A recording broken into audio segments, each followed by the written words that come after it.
even if all participants and speakers to our regional webinar. We are most grateful. We have had more than 200 people who were pre-registered and willing to participate in this particular talk. And they come from wide and large, some from Africa, some from Americas and other continents. And we do appreciate the interest that this particular conversation or webinar has created. So today's discussion will evolve around the COVID-19 response and resilience to cooperatives in Africa, more so looking at the post-COVID-19 pandemic. What are the cooperative responses, strategies, and measures being taken? I know some of you will ask the question, are we already talking of post-COVID in Africa, and yet we are in the middle of the pandemic? And some might even argue that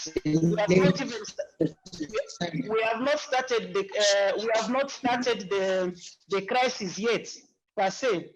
We know that Latin America, where our president comes from, they are in fact in the middle of it. And the peak, and ourselves in Africa, we are basing ourselves to the same. But nevertheless, we'll be talking about what we are currently experiencing, but more focusing on the post, because that's also what matters most. Today, we have got different speakers, and they are mostly drawn from our regional board. And we wanted this to be a conversation between our members and the board, so that together we can share our vision and also the strategies on how we would like to address these turbulent times called by the COVID-19. We will have Dr. Ariel Guarco, who is the ICA Global President.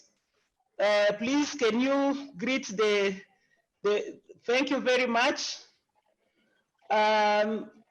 We also have in our midst Geoffrey Asira, the ICA-Africa President. Please, can you greet the congregation? Thank you. Then we have Mr. Mike Duru, the ICA-Africa Vice President. Yes, Mr. Duru, thank you very much. We do have Ms. Hilda Ojal, representative to the board. Please greet the... Please, if you are not talking, please can you close your mic if you are not talking, and only the board members, please, or the speakers can have their video at this juncture. Toward the end, we'll open the video for everyone else so that we can have a joint picture, all the participants plus the speakers. Thank you. We have already introduced Hilda. We also have Ms. Tepsi, who is our agenda representative to the board. Please, can you greet the congregation? Thank you. We also have Ms. Ebun Akin Falai. She's here standing in for Chief Oroyomi Aeola, the board member at large from Nigeria. Please, can you greet the congregation? I cannot see us on board. I think she has just disappeared. She'll be introduced at a later stage then. We also have in our midst Mr. George Magutu, our board member at large from Kenya, Cusco, Kenya. Please, can you greet the congregation? And last but not least, Baba, Mr. Lawrence Bale, our board member at large from South Africa. Please, can you greet the congregation? Thank you very much. I would like first to maybe give some few comments before I can open the floor to the speakers. As we all know, COVID-19 first was detected in China, but now it has become a global occurrence and a global issue. And that shows us how connected we are, for better or for worse. And it calls, or rather it is a call for us to also, as much as we think locally, we should also act globally. In the cooperative movement, and or cooperative as we know them, they are social and economic enterprises that address well the condition of members and communities at all time, be it the good or the bad. In fact, it has been researched and proven over the years that cooperatives are more resilient during crises compared to its counterpart in other form of ownership of enterprises. For example, studies have shown that cooperative banks and savings and credit cooperatives are better able to withstand the banking crisis and economic recession than investor-owned bank. It was published, and the best cases which was proven, it was our cooperative bank in UK, which was cited during the financial crisis, among other cooperative banks. And those who are in Kenya, I think, can also attest to that, our member, the cooperative bank, and also our circles are doing their best, given the current situation, although they're facing some issues, but at least they're facing them gracefully compared to other business sectors. This also could be said to other cooperative sectors like the marketing and agricultural cooperative, which are ensuring during this crisis that the issue of food and security, poverty reduction, employment creation, safety nets provision, and others remain addressed regardless of the turbulence that we are facing. This is more so because of our cooperative principles and values, which indeed are better suited for this kind of situation in terms of solution to address the current environmental, but also the COVID-19 health crisis. We do have some of the good examples coming from our health cooperatives who are in the far front, but also other sectors have also played a commendable job during this particular crisis. What I could say, we are shaken, but we are not bogged down. So definitely the cooperative movement is also affected just like any other enterprises. And we have seen most of our members, especially from the most vulnerable group, that is the rural and also the other disadvantaged groups being hit hard in Africa. But having said that, we have hoped that together with other other cooperators globally who have already faced the similar issues, we shall join hands and be able to address this particular situation we are faced with. So without further ado, I would like first to call upon our global president, Dr. Ariel Guarco, to give us his opening remarks, followed by our regional president, Mr. Magomere. So the floor is yours, Dr. Guarco, please, for your address. Thank you. Thank you, Sifa. Dear colleagues, dear cooperators, good morning here. Good afternoon to you. I hope everyone is well and safe from the coronavirus. Dear ICA-Africa President Chapet Magomer, dear Regional Director Dr. Sifa Chiyoge, dear friends from the African continent, I am very grateful to be able to share this conference with you, despite having to do it from the distance and virtual screen.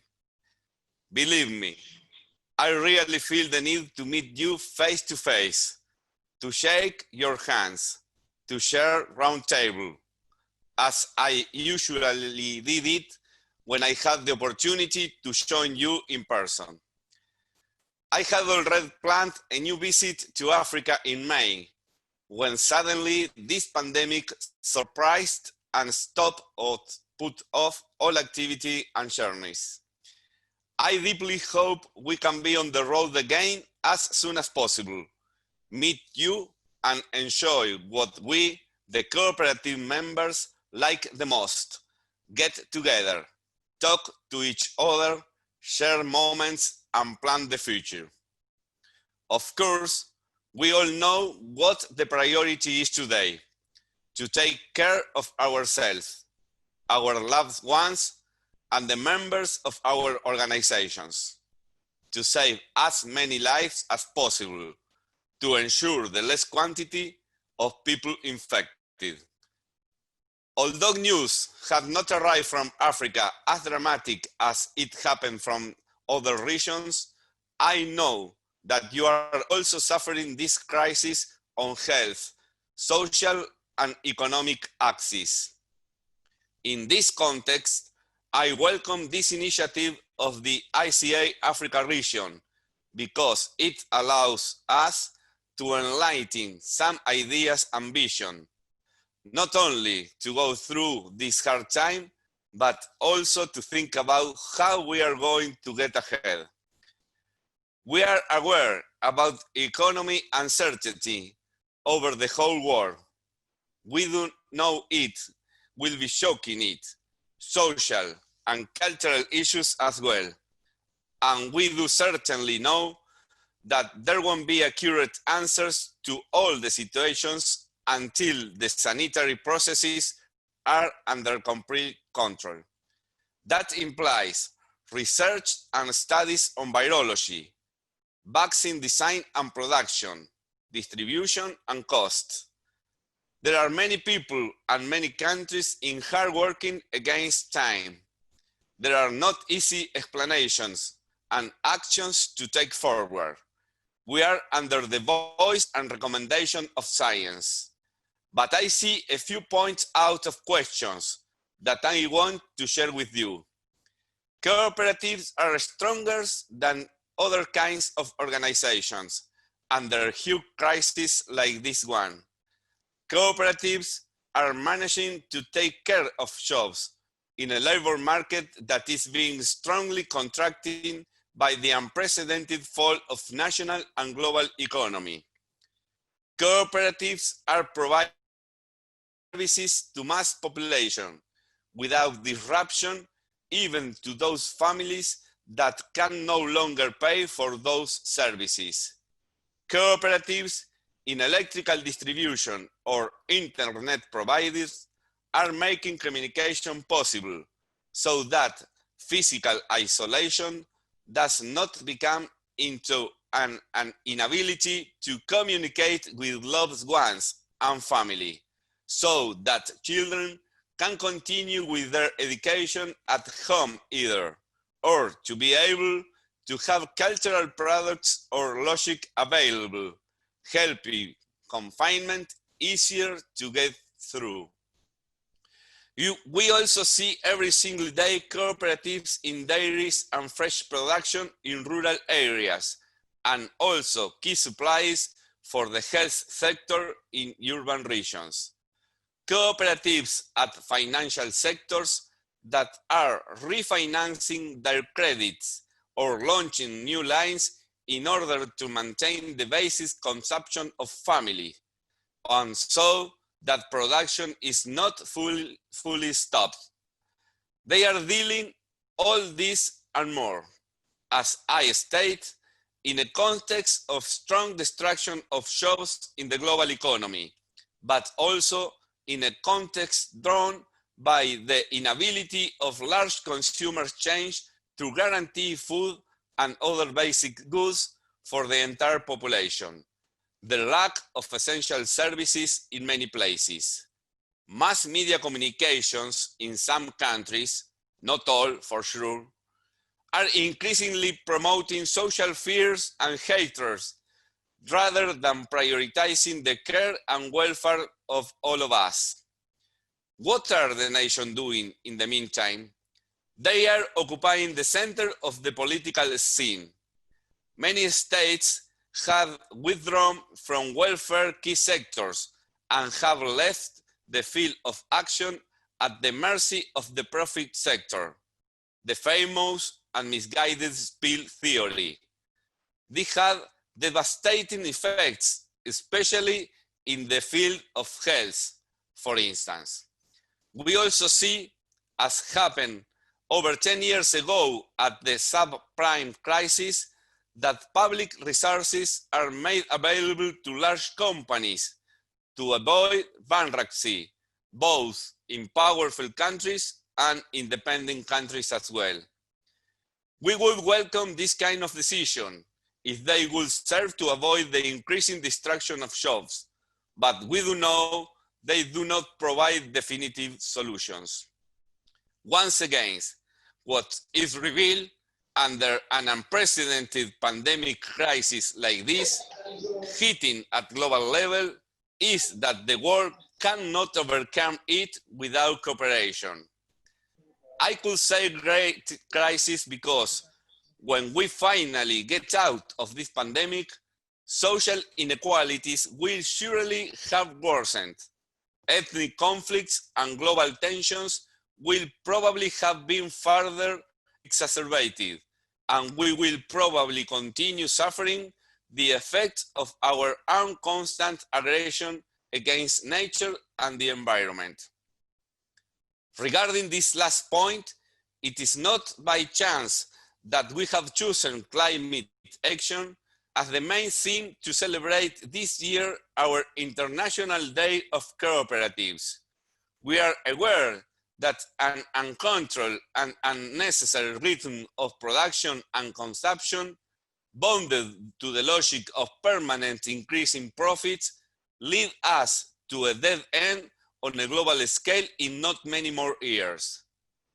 Even in the middle of this health disaster we are experiencing, we could see how nature recovers its brightness, its colors, and its charm when human activity partially stops. Let me state, in this complex context, it can be clearly seen that cooperatives are resilient and will always be. We will continue staying close with our communities, even in the worst moments, and we will be able to generate innovative tools to reactivate economies, buy and take care of the environment in all its complexity and interactions. We now need the leaders of each country to see us as strategic allies to overcome together this crisis and to build fairer and more inclusive societies from now on. Time is now.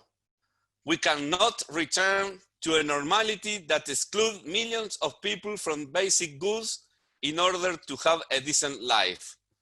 We cannot return to a normality that is sustained on the depredation of natural, non-renewable resources. We cannot return to a normality imposed by a small group of people who concentrate the world's wealth and spin our economies only around financial speculation and the destruction of the settled industrial machinery and other asset capacity of each country, of each town, or of each city where we live.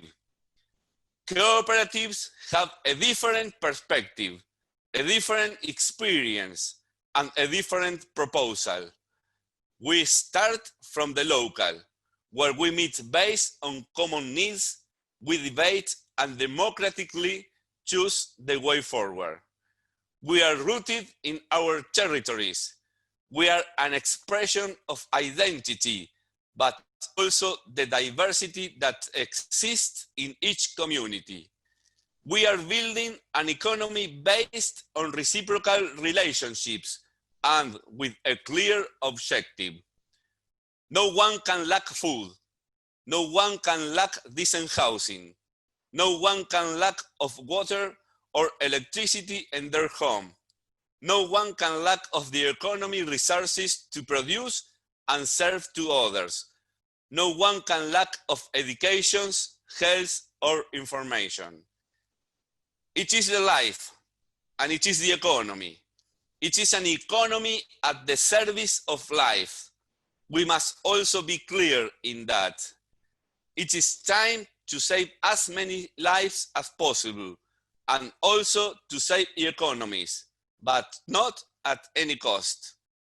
For that, it is necessary to put our values and principles into action, to understand and make other economic, social, and political actors understand that cooperation is the finest and quickest way out of the crisis. This is a task that we have to do in each town and city, as I said before, but without doubt, we must also promote through our apex organizations, nationally, regionally, and of course, globally. That is why I appreciate this initiative of our regional office in Africa, which allows us to incorporate all the experience and potential of cooperatives in this continent into the vision that we are developing from the ICA for the post-pandemic. In this week, we have been collecting news that our members have been sharing on a collaborative platform called Lumio, which you can access through the web ICA.coop. And we are working at a distance.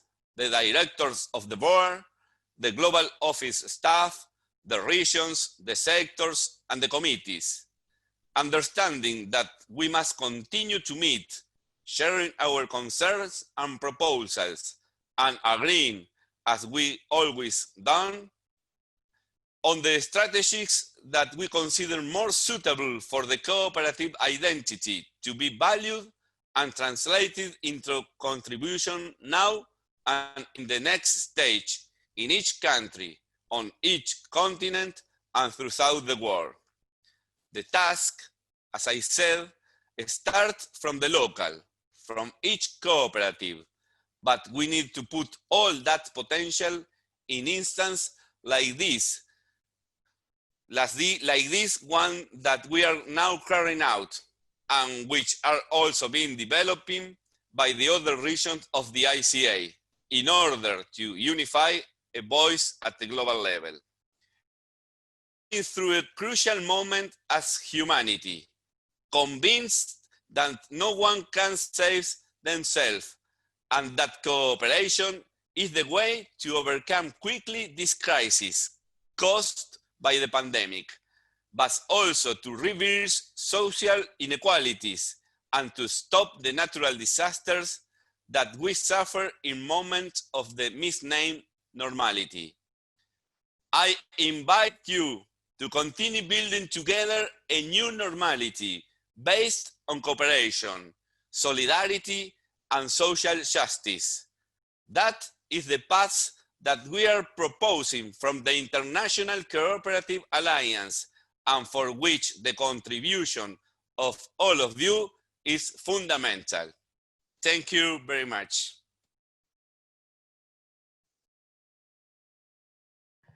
Thank you very much, Dr. Guarco, and thank you for our participants. If you have got any reaction to Dr. Guarco's speech, you can write to us and we'll address that at during the question and answer session. So please, you can send your questions or just feedback on Dr. Guarco's speech. The same applies to the regional presidents, Mr. Magomere, and all the speakers will follow. We are also here acknowledging the presence of our friend from Asia, especially from Korea. We also have the representative from the African Union Commission from Addis Ababa who is in attendance, and our friend Yvonne Yvonne Poirier from Canada, among others. Now the floor is given to our president, Mr. Magomere. Please, the floor is yours. Thank you.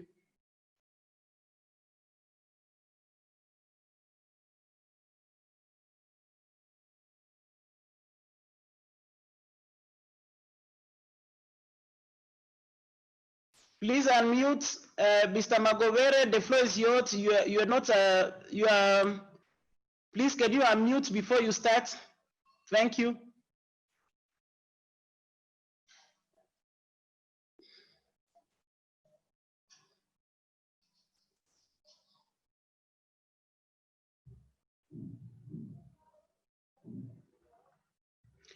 Excuse me, Mr. Magomere, we are still not unmuted. Can you please unmute? We can't hear you.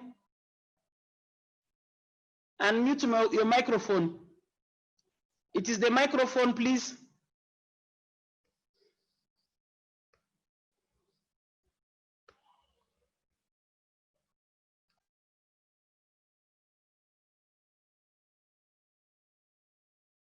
The microphone. Hello? We can hear you. Please go on now. Okay, thank you, Dr. Sifa. The ICA President, Dr. Erio Guarco, the ICA-Africa board members, the Regional Director of ICA-Africa, Dr. Sifa, the ICA members, partners, and fellow cooperatives. I bring you cooperative greetings and good morning and good afternoon from wherever you are. First and foremost, I would like to take this opportunity to welcome all of you and thank you for joining us today for our regional webinar on COVID-19 response and resilience of cooperatives in Africa. We are well adjusting to the new norm, and this kind of online interactions will only be something that will be happening from time to time.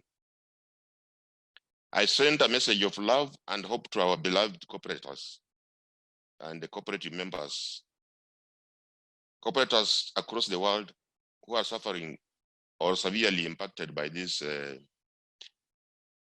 enemy.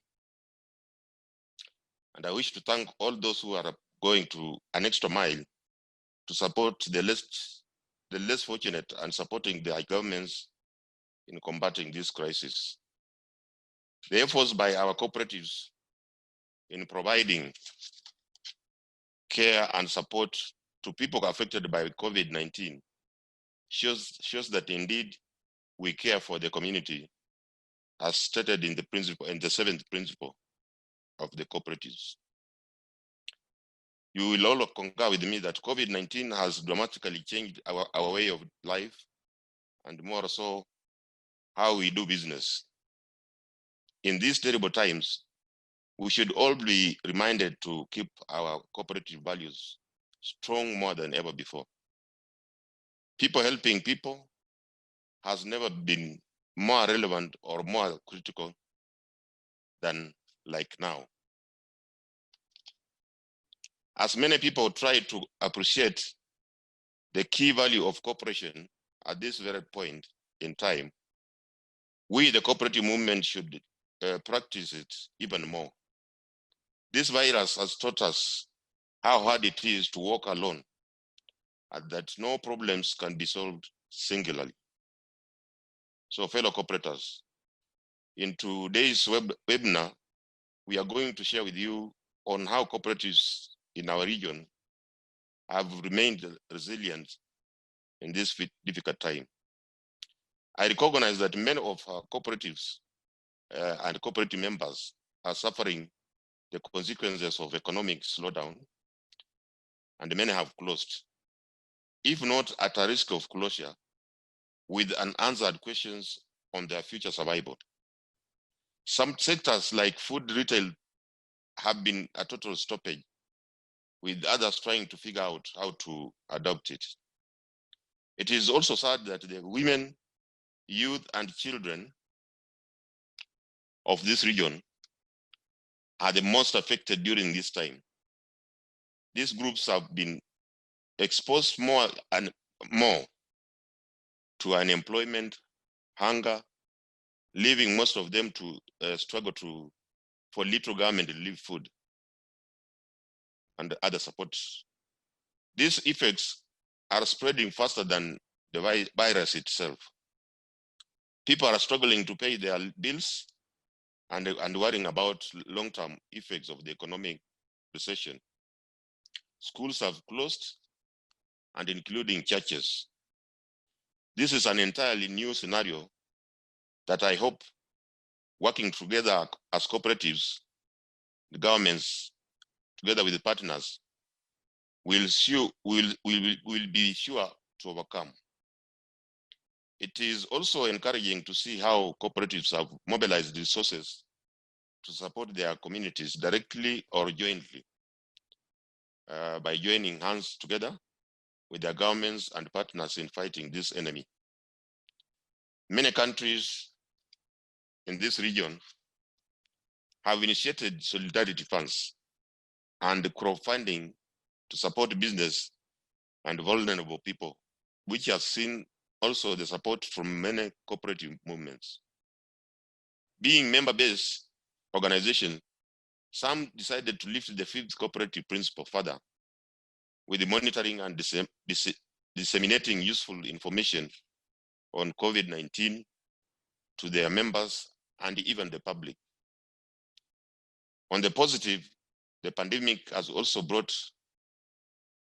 us or given us an opportunity to think on how we can do our activities and businesses as cooperatives. Interestingly, some of our cooperatives have responded to the current situation by transforming their services and products to meet the current needs. Others have gone into production of protective equipments, care supports, and even food supplies. So, ladies and gentlemen, I think it is time we think critically about health, consumer, workers, and platform cooperatives in our region. As I had mentioned, the value of cooperatives is recognized in the times of crisis. I still believe and reaffirm that cooperatives will be instrumental beyond the emergency phase into the recovery and transformation of our institutions, or cooperatives for that matter. As most of us depend on agriculture in Africa, if not all of us, the economic growth in agriculture is 2 or 3 less times more effective at reducing poverty and food insecurity than growth in other sectors. Therefore, investment in small-scale agriculture can help revive food production and create jobs following this crisis and enable our rural communities to recover. ICA-Africa encourages you to continue exercising good judgment in your lives and that of your members. We appreciate support and we will remain committed to our mission of serving you during this challenging time and indeed beyond. Together, we will overcome this crisis in the spirit of cooperatives. With those few comments, I want to urge you to remain safe and follow the rules as given by the governments across Africa. Thank you, and may God bless all of you for listening. Thank you, Dr. Sifa. Thank you very much, President Japhet Magomere, for your word of wisdom. Together with Dr. Ariel, we have now blessed our meeting. We'll now have the privilege of inviting our board members at large to give their perspective on what is going on and how they see us coming out of this crisis. And we are also receiving questions from our participants. We have some which were already sent to us, which the board members will be responding to. but also we are open to other questions. Please, as the presentations are going on, you can write down the question, and the concerned board members will be able to answer. We wanted this to be really like a conversation between ourselves, so that we can together come up with the strategies on how we can address this current situation. I have now the privilege of calling our Vice President, Mr. Mike Duru, as the first speaker after these speeches that we have received from both the presidents. Thank you very much. The floor is yours, Mike Duru. Thank you so much, Dr. Sifa. Let me start by thanking the Global President for being with us and sharing with us the experiences that he had shared with us. Also, our regional President, Mr. Mangomere, for encouraging us to work very hard. Not also leaving you, Dr. Sifa, for organizing such a very important thing. My introduction would start with some statistics to show our African cooperators how bad the situation is, and try to say how best can we ourselves be safe. Globally, by this morning, by 9 o'clock, the number of confirmed cases had gone up to 977 cases. And the death toll has gone up to 468,589. Coming closer home to Africa, Africa has confirmed 306,567 confirmed cases. And of these, 8,116 have died. I just hope of these that have perished, we do not have members from the cooperative movement. We haven't heard of any unless we are to be told. But up to now, we haven't heard of cooperators being part of the 8,116. I would like to thank them so much for staying carefully and adhere to the regulations in countries. Given our 5 regions in Africa, Southern Africa is topping. The number of confirmed cases is 101,669. And the death toll is around 1,978. I think this brings us to worry and say, how best can we continue to live well and avoid the disease? I'm going to look and share with you on the 4 main areas where cooperatives in Southern Africa have also participated.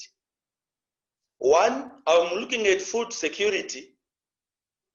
I'm also going to look at transportation, health and safety, and my last one will be housing. I think under food and security, cooperatives in Southern Africa, most of them have intensified their agricultural activities. For an example, in Zimbabwe, the disease came in when we were starting our harvesting of crops. And there was a deliberate move and policy that was pushed to make sure that those that are in cooperatives that are doing agriculture must not send or sell most of their produces to national depots, but to make sure that they retain the greater percentage of grain within the movement and share amongst the cooperatives. Cooperative movement in Zimbabwe explained to smallholder farmers in the country that are in the cooperative sector to say, we have this pandemic that has come, and we are in the middle, we keep or we retain the greater percentage of food that we wanted to sell for the local consumption and sharing with the community. And that has worked very well. We send in very little to our national depots and remained with quite a number that we shared and even sell to other people who came to our farms. We also pushed in to say we are not all members of cooperatives that are in agriculture, but what can government do to assist the cooperatives as we go? This was, of course, an opportunity for us to lobby government. We lobbied the government, and the government was able to bring in subsidized meal to our members. So there is a program across the country, of course, not for cooperative only, but also for other community members, that we are getting meal on a monthly basis, twice or thrice a month, on a government subsidized price. For an example, this is $2 to $2.50 US per 10 kg bag of meal. So I think that one also assisted us. We also moved in to our ministry to say we are in the midst of a crisis. Can't we have some money, some stimulus packages that we can also get as cooperatives that are in housing, cooperatives that are in the manufacturing, so that we build on where we left in terms of agriculture to continue planting horticulture produces that will then ripe so quickly and assist our members. We now have members that are doing intensive horticulture agriculture. And as I'm speaking now, some are already harvesting and our members are going there. And we are also transporting others into the main markets and getting money for the cooperative to survive.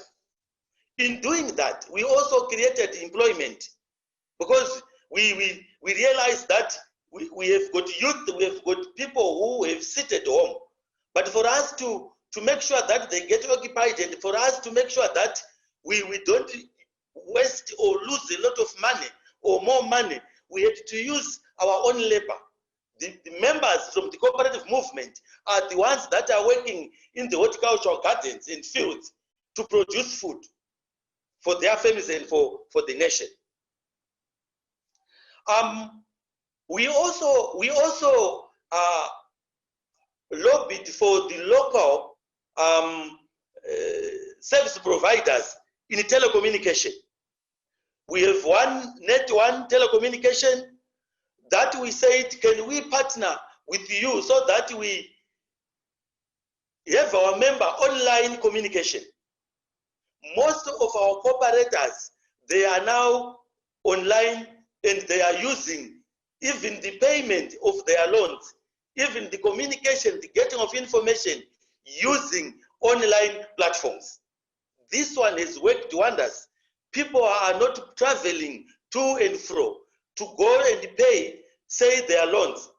They are using the platforms to pay and even to get more money from their head offices. That has also reduced the conduct issue amongst our members. On transport, the transport sector, we have also lobbied the government to say we have transport, but we don't have money to buy fuel, but we can partner you in transporting workers that are going to work in this pandemic. So we reached an agreement where government now provides fuel to our transporters, and the transporters get fuel for free from government, and the transport workers in various cities to and from work. And what do they do? At the end of the day, they cash in and they also get some commission from doing that. That is also keep them working, and also employment creation for those members that have been working with them continue to go for work. And I've seen some of us have expanded the fleet because the government has opened that if you want to import vehicles that are necessary to be used within this pandemic period, government is assisting very well. And we have brought in quite a number to assist in the transportation of frontline workers in the country. That is cooperation between and among us, the communities. Health and safety. I'm happy to say we have reacted quickly and pushed our cooperators to be part and parcel of the production team, production chain of the PPEs.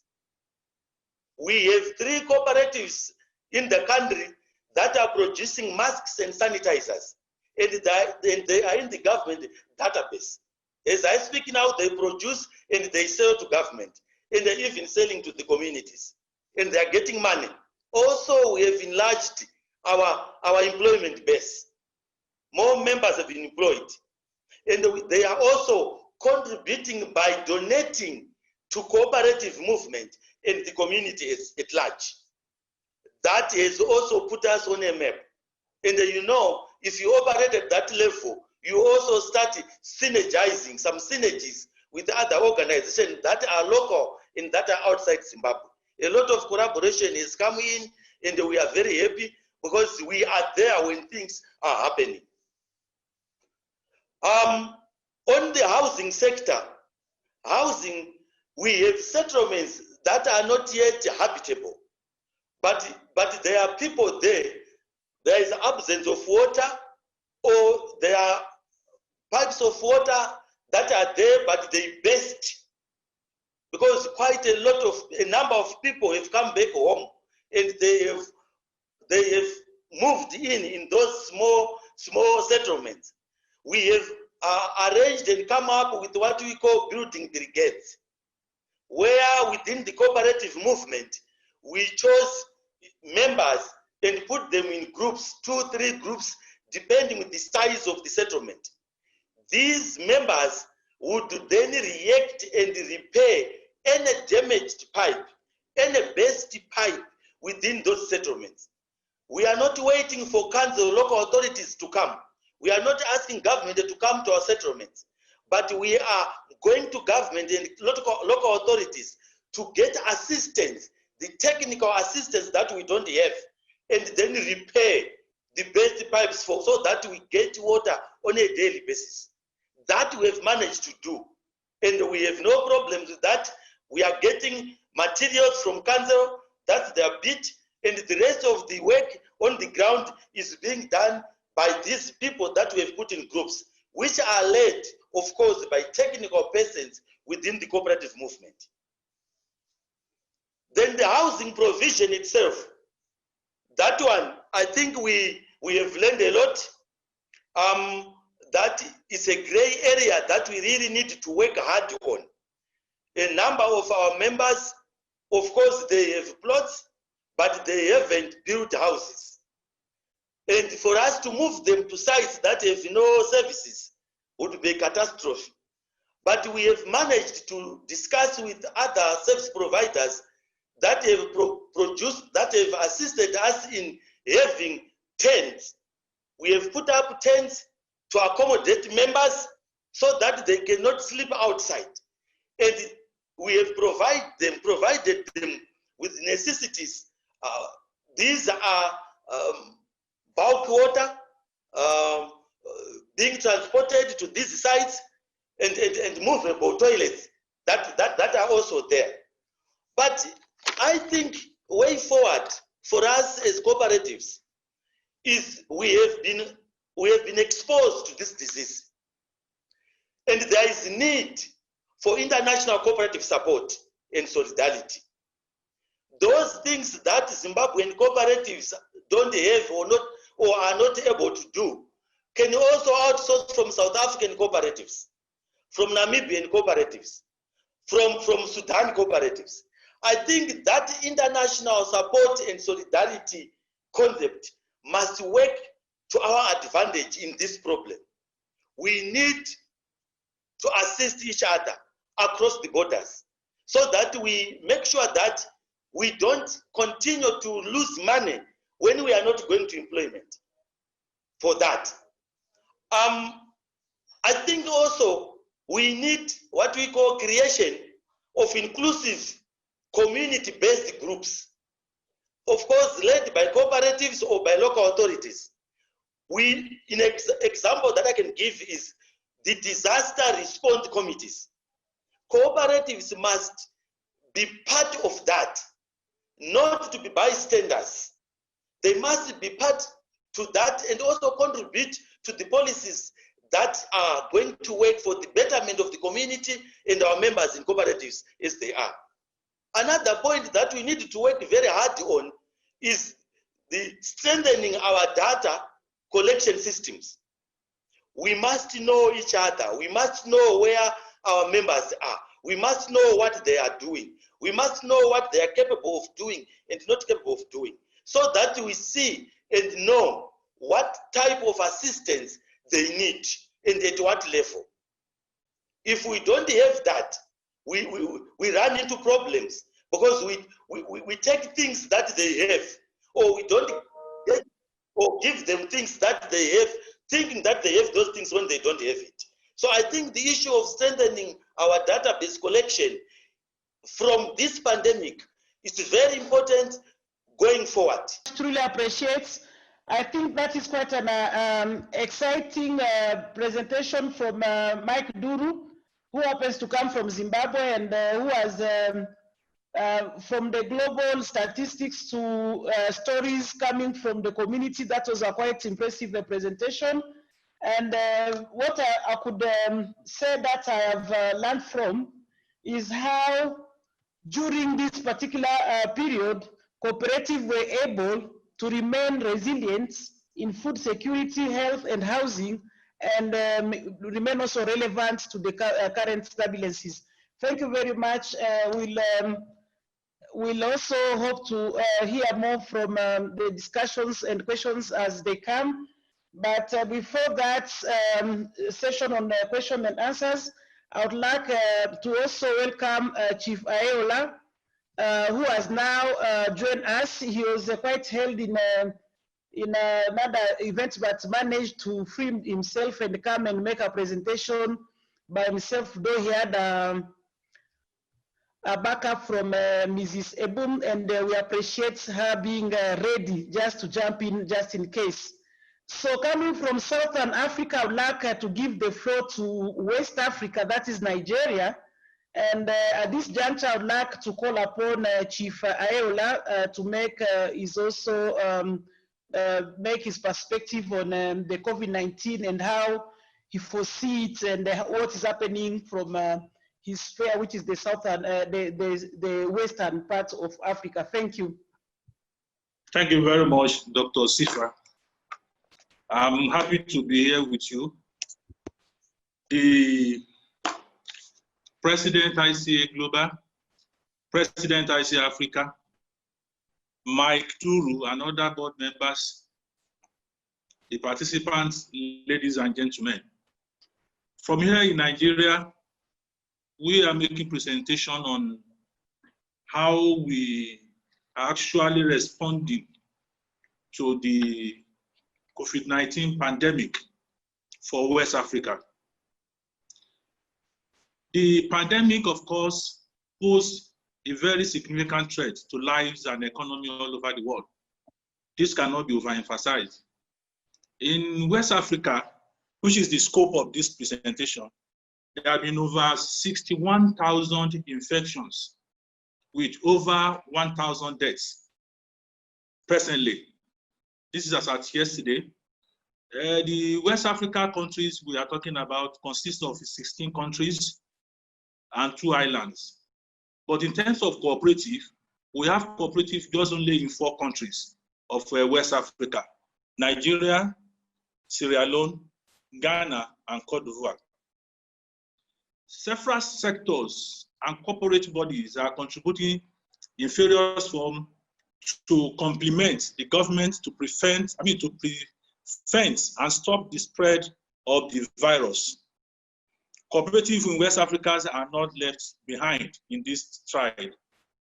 There are other interventions through cooperatives, which of course has to do with agriculture. Take, for example, I want to take the countries one by one. And of course, I start with Nigeria. The Federal Republic of Nigeria is the most populous country in Africa and Black world. For emphasis, the confirmed COVID-19 cases in Nigeria at present is over 20,000, with about 500 deaths. Abuja and Lagos, that is the political and economic capitals respectively, were locked down. Effects on the economy of Nigeria. The Cooperative Federation of Nigeria is the body responsible in 1944 and registered in 1967 by an act of parliament. And now, as I was saying, that the Cooperative Federation of Nigeria, immediately this pandemic started, we decided to be engaging our members. But as at the time we now got to the time of lockdown, and we received a message from the President, ICA International, and also ICA-Africa. I also personally instructed that all these messages, and of course, my own personal message as the President of CFN, be disseminated to all our members. And of course, we also tried as much as possible to make interpretations of all these messages in our local languages. You know, apart from Yoruba, Igbo, and Hausa, we also went further for all these tribes that may not be able to go along with the 3 major languages in Nigeria. Also, at that point in time, we gave interviews to several national newspapers, appealing to our members and directing them that they necessarily need to play safe, life first. Then at a point in time, we now felt that necessarily they should be thinking on how to relieve their members, and at the same time, they should not forget the 7th principle of cooperation, which has to do with providing for our immediate community in terms of assistance. His own, of course, are doing their own providing palliative to members, and cooperatives themselves, they also will try to make a lot of activities to relieve our members. For example, in Nigeria, I gave a speech and I directed and advised Cooperative to give their members soft loan free of interest for a period of 3 months. And a majority of them did this, and we are so happy through that we were able to relieve our members. We also advised and directed that cooperatives that are strategically placed should also think of how to get food items to their members. And a number of cooperatives also did that. Unfortunately, I don't have a way of presenting pictures here, but of course, I will send to the regional director pictures where we are distributing food materials and other materials in assistance to our members. All this we did. You see, we also, of course, as a body, encouraged our members on, now as measures to control the spread of the virus, the government directed that face masks should be worn by all the citizens when outside their home. And as a result, many cooperatives and APCs provided customized face masks for cooperative staffs and members. Also, the cooperators in the health sector, we have a good number of them in the health sector. They try to come together to produce for the first time hand sanitizers, and donated this not only to their community, even to the government. We made a good donation to the government, for government to be aware that we are here to assist not only ourselves, but of course to assist our neighbors. All this we did. And of course, we try to also engage our people on the alternative means of holding meetings. Part of information disseminated to cooperative APCs in my speech was the adoption of teleconferencing, use of social media platforms and other online meeting applications to encourage compliance with the physical distancing rule while carrying on the operations of a cooperative. Though this, a good number of cooperative societies are holding their, through this, a good number of cooperatives are holding their meetings in special general and annual general meeting presently. Some adopted the pay and go method, executives on ground to receive contributions to all other. Online training also. I personally happen to be the president of Lagos State Cooperative Federation also. Immediately the pandemic started with this, and this was highly successful. This was highly successful. We also tried to print posters, showing preventive measures which should be observed by cooperative businesses and at the same time by our staff and members. All these are some of the ways we in Nigeria here tried to assist ourselves and our neighbor in this period of pandemic. Now, in Nigeria also, we try to engage the government, and we wrote to the government highlighting the likely effects of this pandemic on cooperative sector of Nigeria. And we have written a letter to them to ask for a dedicated fund for the cooperative sector. Of course, the government on its own is actually setting out a fund for SME, and even households. But we feel that cooperative sector on our own, we should be treated separately. And we have written to the federal government of Nigeria through the vice president, who is the chairman of the Economic Recovery Committee for Nigeria, and asking them for a dedicated fund which must be given to us through on lending to our members. Because definitely, as we all know, the impact of this pandemic on cooperative sector cannot be overemphasized.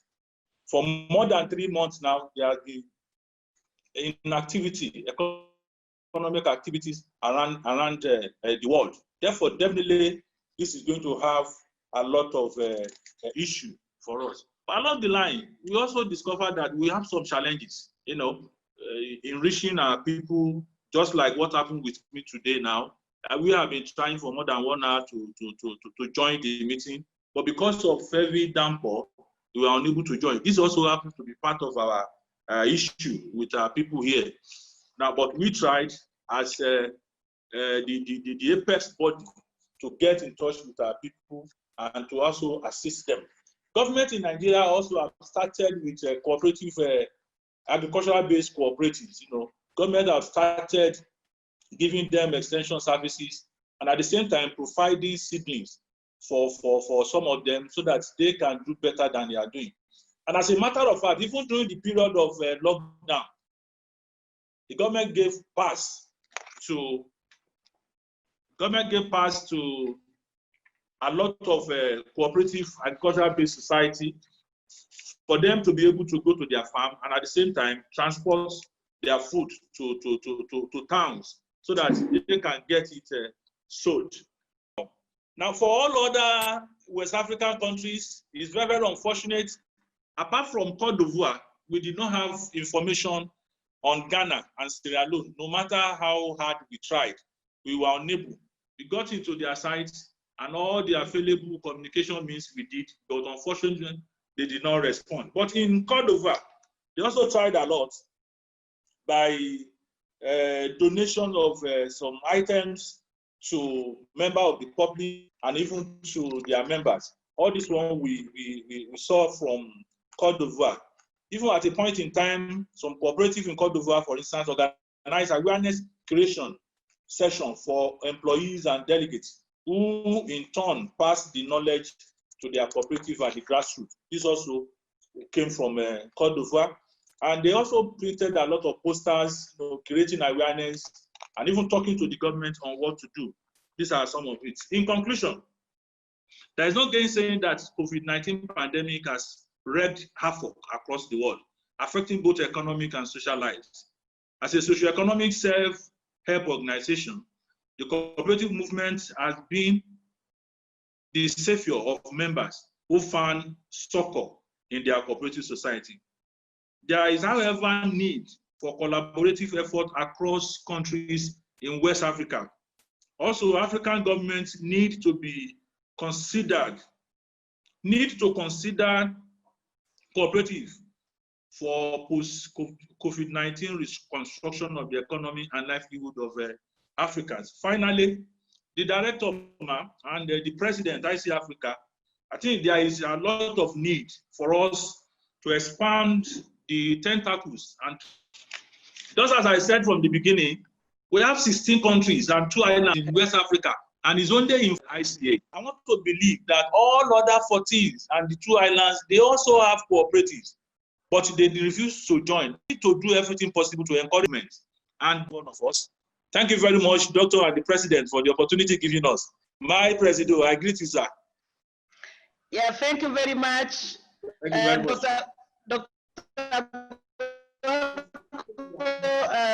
Chief Aeola was greeting you because he came a bit late.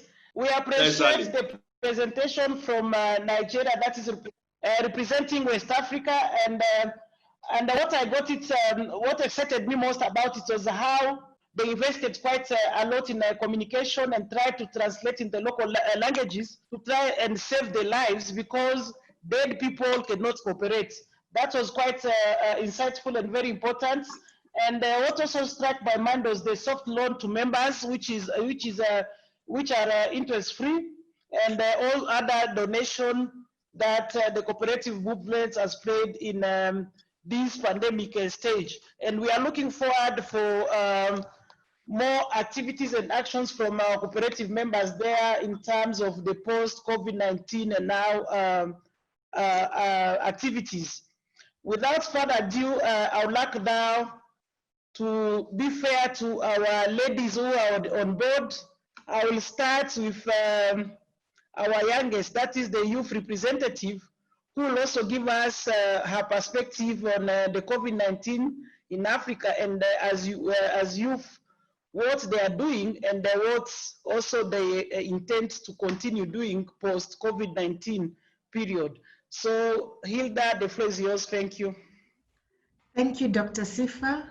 The Global President, the ICA-Africa President, board members, Regional Director, members of ICA-Africa, good afternoon and good morning.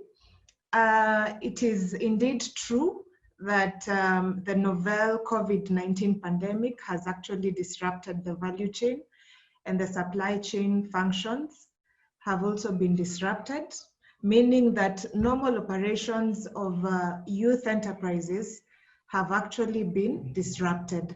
So on that matter, on the 19th of May this year, 2020, we as the ICA-Africa Youth Network had a webinar, and we were looking at the impact of COVID-19, youth in COPs and African economies, and post-COVID-19.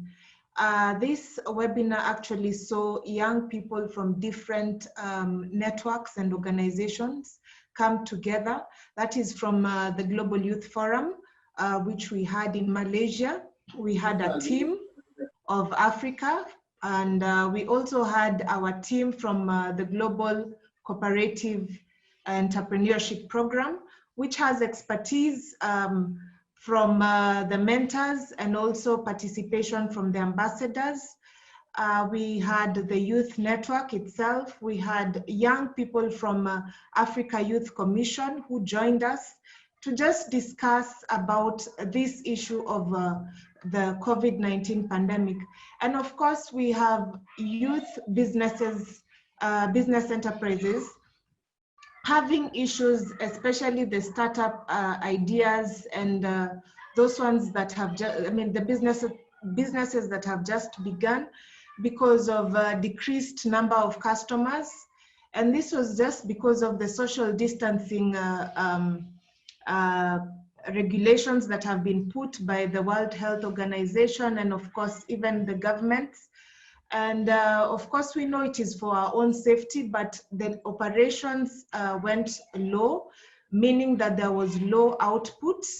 And because of also the lockdowns that have been put in place by the governments, it affected the movement of goods. And of course, you know that this is to mean that the goods that where young people source the goods from, they could not actually access them. And it affected them in terms of producing and actually servicing their customers. So there's also an issue of high volatility of the financial sector. And you'll find that the financial institutions are quite hesitant to give young people loans across Africa. But I'm glad that in Nigeria, they actually offered even to give soft loans to all their members, hopefully even young people. And there's also an issue on mental health. Young people have issues that they are actually dealing with, including unemployment, and their businesses are going down during this time, and they're not able to service their financial obligations. So it is taking a toll on them. And having this in mind, they need to also keep their doors open and ensure that their employees, who are also young people, are able to be sustained. So there is also a positive aspect to all this, because we believe that with every rain, there is also sunshine coming. And young people are quite open to financial literacy, that is financial education. They want to understand how best can they budget for the money they have for their businesses, so that they are able to sustain their businesses and not just go down the drain during this period. And they have actually asked about financial linkages in which they can be able to empower. They have quite embraced technology in their businesses in terms of communication with their customers.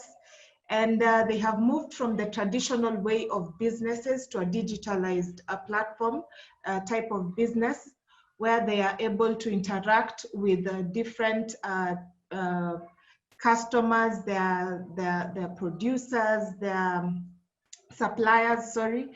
And this has made things easier for them, as opposed to the traditional way of doing things. And young people have actually become united in terms of having their ideas and executing their ideas. For example, we have so many young people across Africa who mentioned that they are actually making masks because we understand that from the onset, when we had that China had actually could not actually produce more masks, then it became an idea for young people in Africa that since it has already come into our continent, then we can go as well and start making masks, of course, with the guidelines that were provided by the health practitioners, and also come up with things like sanitizers, and sell to different organizations where they could be able to at least diversify their products and services.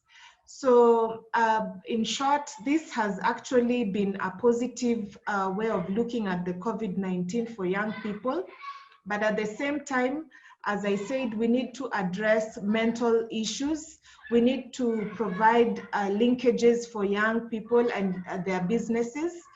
And it is important for us at this particular time to embrace Principle 6, that is cooperation among cooperatives, and actually purchase from cooperatives, especially young youth-led cooperatives, whereby if you know that they are producing masks or sanitizers, and you know that your organization could need any of those, then it is kind, it is good in a way that you can be able to support the Youth Corp, and also embrace technology. This is the time to embrace technology as the cooperative movement. And any idea that comes in the line of technology, we can look at it and work together as Africa to see how we can chip in and make a more better Africa. Thank you so much.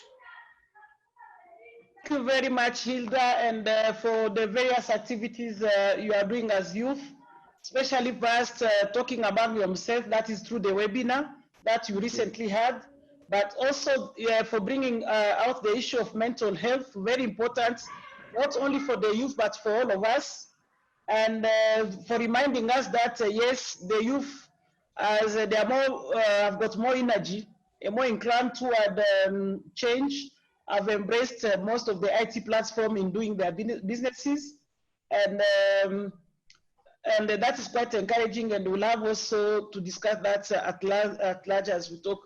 We have had some good interactions from the floor. Yvonne who has talked about Mali also being able to make some masks and other hand sanitizers. I think that was to complement the West African presentation. We are having some good feedback from Ethiopia, that is Usman and Timothy and others. I think we'll have time to Adebanjo, so Ayola making some good comments. We are having Nomvula, who also would like to see more collaborations among cooperative across the nations. That is good example for PPE from Zimbabwe, reaching out to also other cooperative members in South Africa and others. The cooperative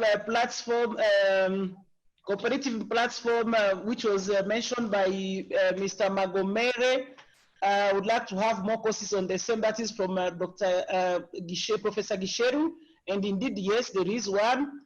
And some talking about already collaboration between TFC Tanzania and MCA, that is from collaboration on food, energy, among others. That is a project from which can fit very well in SADC. That is our member from Mauritius. And I'll keep reading your feedback, and also our team will try to respond as we go along, and also the presenters will also touch on the same as they make their final remarks. I would like now to call upon our board member at large, Mr. Lawrence Bale from South Africa, to also give his perspective on the topic of at hand. If you have any presentation, please, you can also share it on the screen through the share screen, and you can be also able to follow. Thank you. The floor is yours. Thanks very much, Dr. Sifa, the Regional Director. Allow me to first greet our Global President, Oriel, the Continental President, Jafet, and then, of course, Deputy President Mike, board members, the youth, and all regional board members that are there, and as well as the listeners that are participating in this important lecture or sharing of the information. Dr. Sifa is here sharing. Would love to share the experience that in South Africa or the Southern Africa are experiencing. And thanks very much for creating a platform for ourselves to interact amongst ourselves and others, as well as government and other people are interested on the cooperative field. Let me give you a perspective on the issue of the programs that in South Africa we have. Of course, the government has a program to relieve fund, as well as the other essential services that in agriculture, the food parcel, the financial aid, and others as agriculture is a way of life because must eat, and in the process, there must be activity that needs to be done. But of course, I must start by hinting that indeed COVID-19 came heavily on the issue of cooperatives that are small, that are surviving from hand to mouth, not those ones that have made big profit and those who are like factories or big companies. Those who are in majority that live from hand to mouth have suffered a big deal. But also it opens a chapter or an opportunity for the suing cooperatives that were suing, that directed now to the manufacturing of the mask that must be between the countries, so that countries should stop buying things from other countries as much as they can collaborate. But we are promoting that in the country, countries should support their cooperatives by buying from them, not denying the donations from other countries. We can receive donations in kinds, but let's promote our cooperatives that are able to survive from hand to mouth in the process. Of course, it's not only masks, and the other colleagues have already expressed their opinion on the issue of the PEPs, the sanitizers, protective clothing, the gloves, and so on and so on. I think on that, we must also appreciate that we've seen the importance of the civil society in other countries. And of course, I must share with you the experience that we have in South Africa, that amongst the process, we have formed the Covid-19 front of the civil society that works with government to support its citizens. And of course, in the process, the South African government has identified the role that is played by the civil society. And of course, the cooperative movement in South Africa, SANACO, have seen its president, Mr. Barre, being elected, being appointed to serve in the advisory council of the minister on the COVID-19, which is a sign of that government in South Africa embrace and seize the role of government to add value for its people and the country at large. But we must say that the other cooperatives that have suffered a big deal in the issue of the service cooperatives, who are more involved in the hospitality in many ways. You will remember then when there's a normal life, there will be issues of the funerals, there will be issues of the events, there will be issues of the meetings, therein where hospitality cooperatives will be able to supply catering and other essential services. So in the process, it means that their economy has been shut down totally because they couldn't do anything. And remember that in the African continent, if someone works, it's like an issue of the one person supplies the number of his family because of unemployment. I think that's what we've been hit too much about that. And was overseen the loss of employment, wherein a number of people, as we speak now, they're at home. Of course, in South Africa, we had the so-called aid fund, almost 500 billion. Those who are not working at all were given 350 rand to able to survive, and as well as the food parcels and other programs. As much as we appreciate the food parcels, we argued that it should not be promoting that our people should be given food. Instead, they should be able to plow and feed themselves, because that is one way. If they have given food today, what are going to happen tomorrow? So we are saying that the more money should be directed to the cooperatives that are producing and manufacturing, and especially on the agro-processing. So in that way, we've seen the pandemic closing the border gates and then finding difficult for cooperative to survive amongst themselves. But it also says there's an opportunity for cooperative to collaborate amongst themselves. As one concern of communities, it's an issue that it opens ways that alone you can't make it. We need one another. The African proverb of the vendor says, "Munwe mutihi autusi matutu," that calls upon to say, let's come and work together and produce more. I must say that We've seen cooperatives are getting involved in the food industry, as well on the crisis of the distribution of food and the emergency of the consumer cooperatives, because it's the time that those who are in the co-op of small spazas, small businesses, when they buy, they should buy together or produce together to serve their communities and its people in the countries. But also to say, the pandemic has shut the economy, and of course, it needs people that are active, that you should not sit down and mourn and complain. It says, what is it that you can do to serve our people? But of course, now we're seeing many countries are easing an open economy, and the economy still it's opening now. I must say that in the government authorities like South Africa, where they recognize the social and economic importance of cooperatives in their programs to support the economy. Social relief, we've seen it happening. And of course, the local production has been there. And of course, the medical supplies has been there.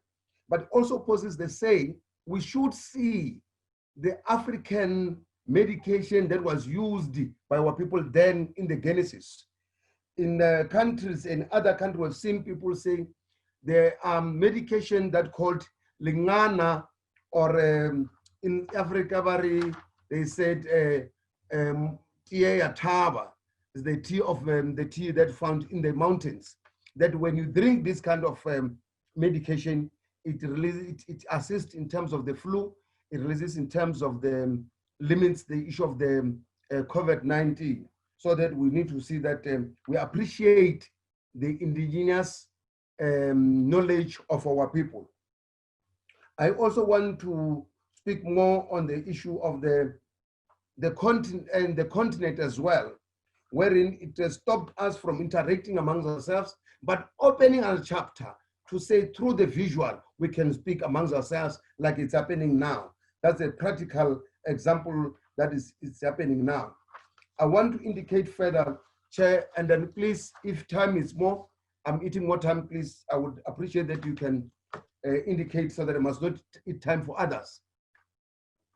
The presentation has been sent to yourselves to share with other leaders in the continent, and as well those who are participating on behalf of the globe.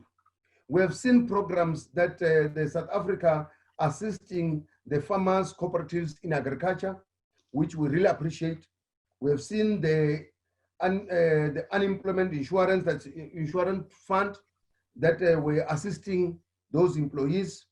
But we are making concern to say we're making noise and interacting with government to see if indeed this cooperative, there are cooperatives that benefited of this.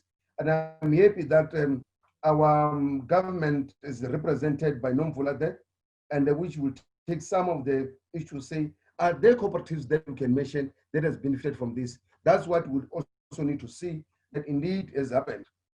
And then I must also indicate that we really appreciate the noise, not only from cooperatives only, but activists of cooperatives, the likes of Butewo Padu, Buditeko, and others who have participated in the structure, making noise and interacting with the departments and then government institutions to make sure that they create a conducive environment for cooperatives to exist and to be supported.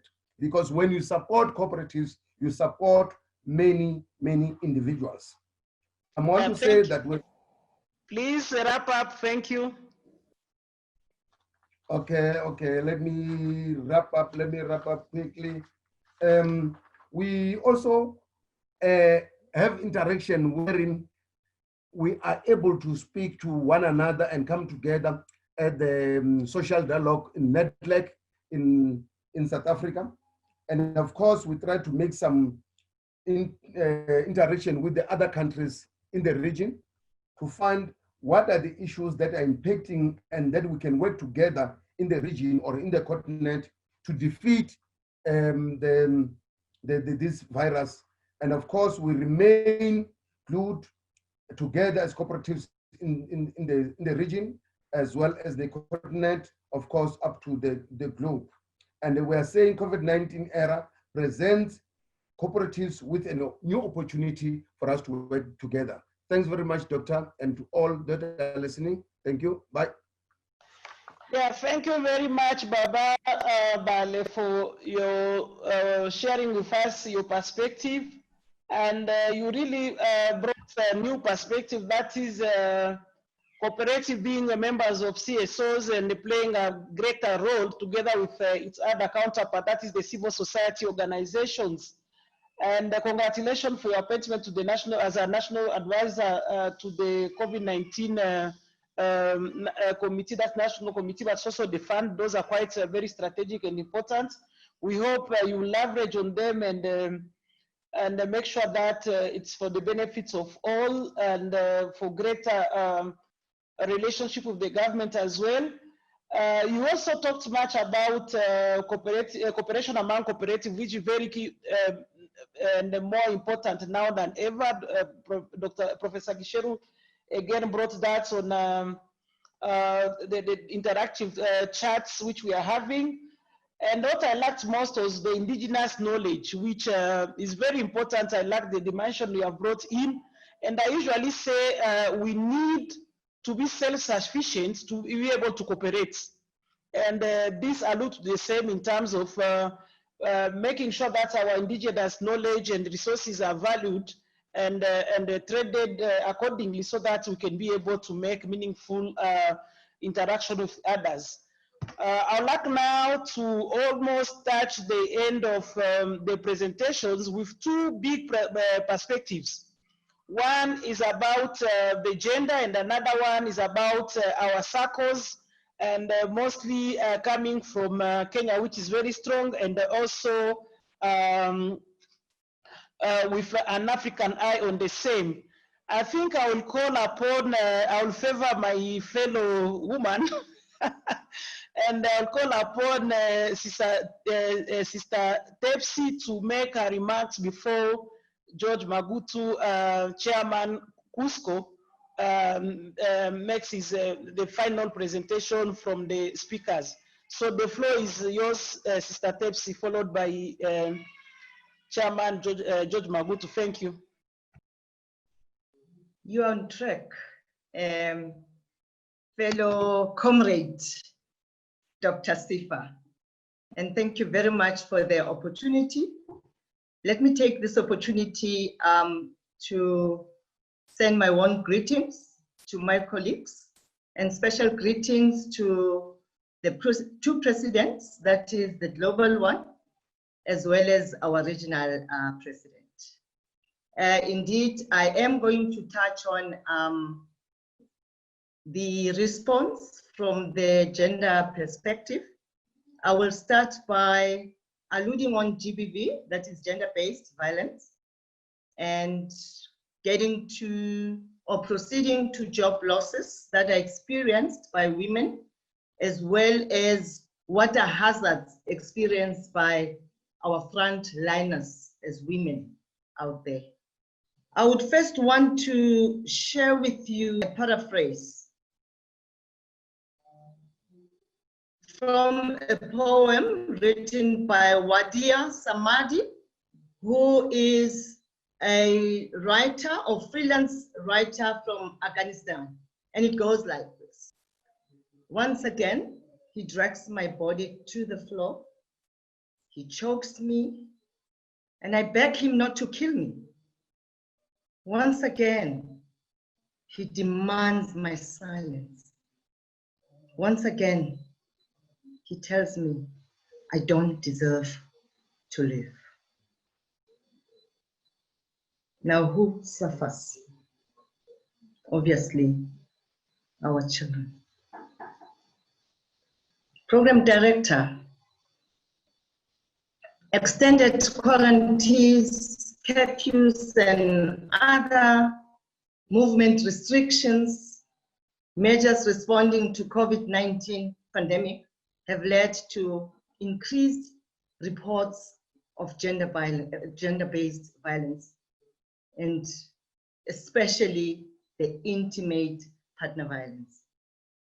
Forced coexistence in confined living spaces have undoubtedly nullified progress made towards minimizing both violence against women and girls, as well as child abuse. Indeed, my sister, gender-based violence is a hidden consequence of the COVID-19 pandemic. Dr. Sifa, I come as a participant here with a heavy heart. I am petrified as a woman. In my country, South Africa, just a few days ago, a 28-year-old woman who was 8 months pregnant was found hanging from a tree with a stab wound in her chest. I want to say that again, pregnant woman. So which means her unborn child also became a victim of GBV. The perpetrator is alleged to be a wife to her lover.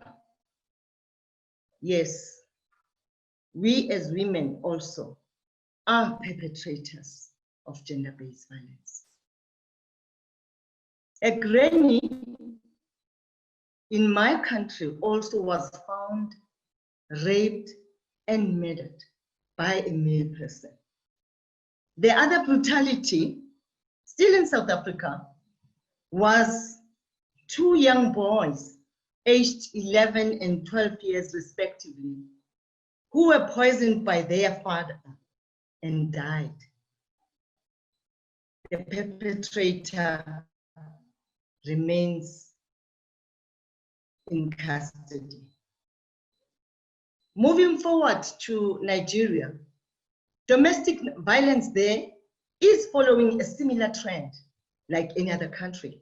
The number of reported cases in March, April, respectively, was about from 23 out of 36 states in Nigeria, shows a monthly increase of 149% on gender-based violence.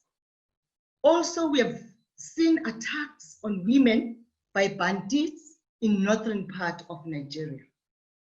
In southern part of Nigeria, a disheartening incident there whereby a final year medical student who could not go home because of an unfinished project, and he had to seek accommodation in a church. And because she was staying alone, she was also attacked and brutally murdered. Hence, I say, I come to this with a heavy heart. Still in Nigeria,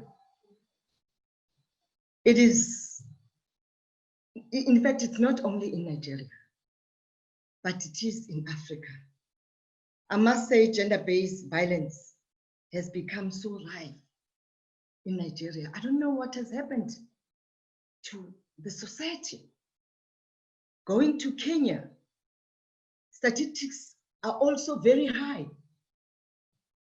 There's a spike in sexual offenses. Human rights have actually reported a case of a 16-year-old Kenyan girl where he was taken by a man to satisfy his sexual needs during COVID-19. It is so bad. Now, I have a question here. Until when? Up until when will we live with these gruesome acts where precious lives are being cut short? Until when will enough be enough? Until when will the justice system hear us as women and become just? Until when will policymakers take us into serious consideration and also regard UN and Beijing protocols? Until when will we be recognized as our male counterparts, partners, and not objects? Now coming to the impact on the economy. COVID-19 crisis is affecting the entire world economy.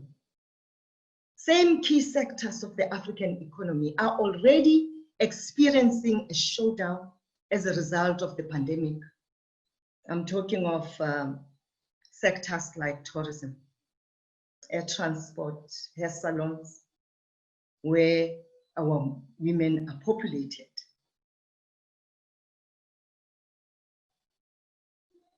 This is so visible that the impact is impacting really on us. Well, in this case, it is regardless of gender. However, gender, our women are hard hit. When you look at tourism, for instance, where our women are, including women co-ops, the tourism employs more than 1 million people in countries such as Nigeria, Ethiopia, South Africa, Kenya, Tanzania, etc. Tourism employment comprises more than 20% of total employment in Seychelles, Cape Verde, Mauritius, etc. During the economic crisis that the globe experienced during 2008 as well as 2014, we have seen tourism experiencing losses of up to about 7 billion. And now the loss is estimated at about 50 billion. Now, who suffers most? Obviously, our women. Why am I saying this? I have here testimonies of women from the southern region. Ms. Atile Libakeng from Botswana says, COVID-19 pandemic has collapsed my beading and sewing business. Atile survived by buying beads and creating accessories from those beads. Now, that business is going under. Going to Lesotho, I have Ms. Tamaye, who says her brother rearing business has been affected because she has been selling chickens on credit. And because no one has money now, there is no money coming in. The chickens are out, no money coming in because nobody has money. Going to Zimbabwe, Ms. Bridget says, I am selling merchandise and my business has been affected badly by this national lockdown, as I cannot meet clients due to lockdown. Although she has been barely thriving in Zimbabwe's harsh economy, the lockdown has left her in poverty. Colleagues, this is serious. This is not a joke. However, who is the hero behind the masks? Who is the hero making sure that our lives are saved. Of course, our frontliners, majority of them are women. And these women are exposed to hazards such as pathogen. They have long working hours. They can't see their children. Our family structures are being affected. They have psychological distress. They come home tired. They have occupational burnout. They are also stigmatized because people do not want to get closer to them, for they're scared that they will catch this COVID-19. One of them says, however, she still regards her work as all important. And she says, you cannot abandon the patient. You are caught between a rock and a hard place. It's unfair. We are expected to screen these patients. As health workers, are we going to get an incentive? Should we contract COVID-19? She asks. I want us to go back to the GBV and look at the root cause. Culture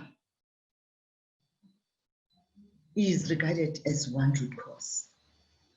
Most of our male counterparts still believe in culture. Due to time constraints, I cannot mention them. And this other picture here of 4 men with 1 woman, as you can see, those men are wearing pants, but look at the woman. Now, what is advertising? What is media doing to our women? Why is media demeaning our character as women and girls? Now, you look at losses of jobs. Women are losing their jobs as much as everyone else. But we all know that women are more responsible. They carry more burden. Women carry a baby for 9 months in a stomach.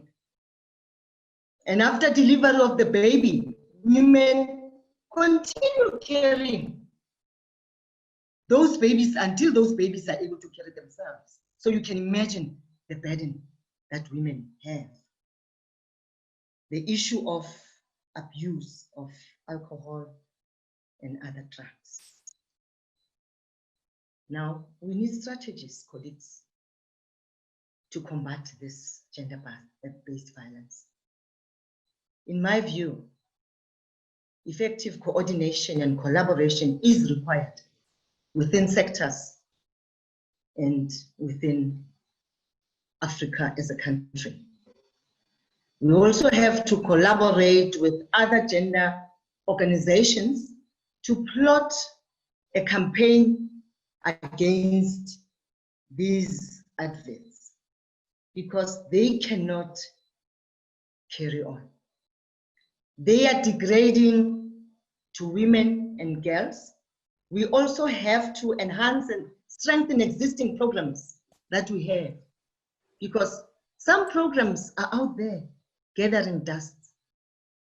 Colleagues, we have to go back to the drawing board and start serving our people. They are looking up to us. I want to challenge you, board members. Let's understand what we are required to do in this board. Another strategy would be to integrate GBV into economic empowerment initiatives, such as training on new skills. Most women are not into construction, but let's bring them into construction. Let's bring them into manufacturing. Let's bring them into ITC. Let's lobby for women judges in addressing. Yeah, please. Yeah, please, time is not on our side. Can you please try to wrap up, please? Thank you. All right. The measures here would be sharing more knowledge. Let's do more sharing. Let's also co-design integrating strategies. Let's promote citizenry. Let's build relationships, family relationships. Let us also manage external risks that are out there. Budgets, of course, are very, very critical. I will move faster.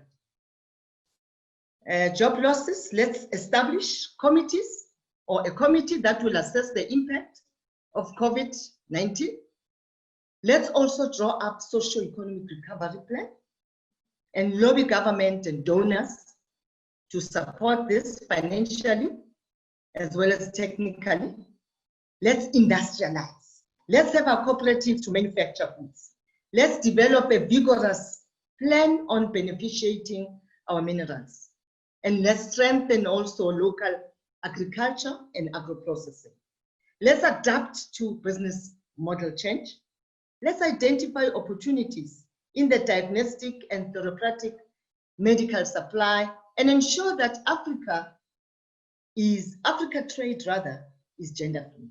Indeed, COVID-19 will fuel the next wave of innovation. I am going to stop here.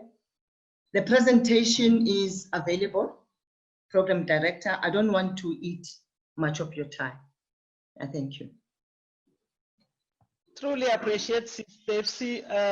Thank you for speaking to our mind, but also to our souls.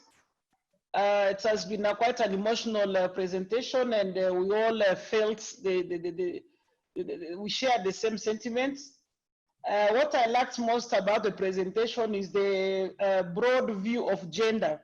From the first slide, we saw that the gender-based violence was not only against women, but also against men, and sometimes by women to women as well. So that was a quite important things to note. However, women suffer most of these abuses than any other gender, and as well also as children.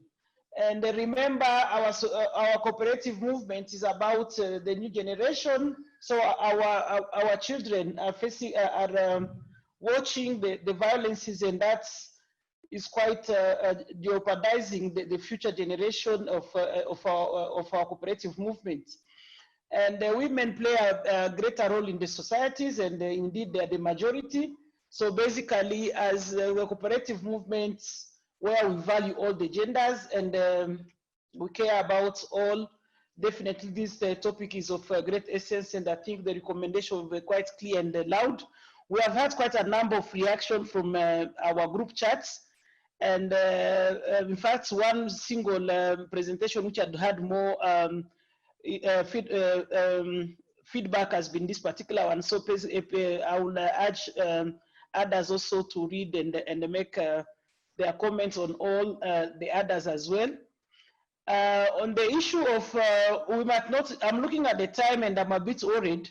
So I would like at least our speakers to read as well the group chat's feedback, because I'll give them 2 minutes to wrap up with this conversation so that they can pick and answer particular questions pertaining to them.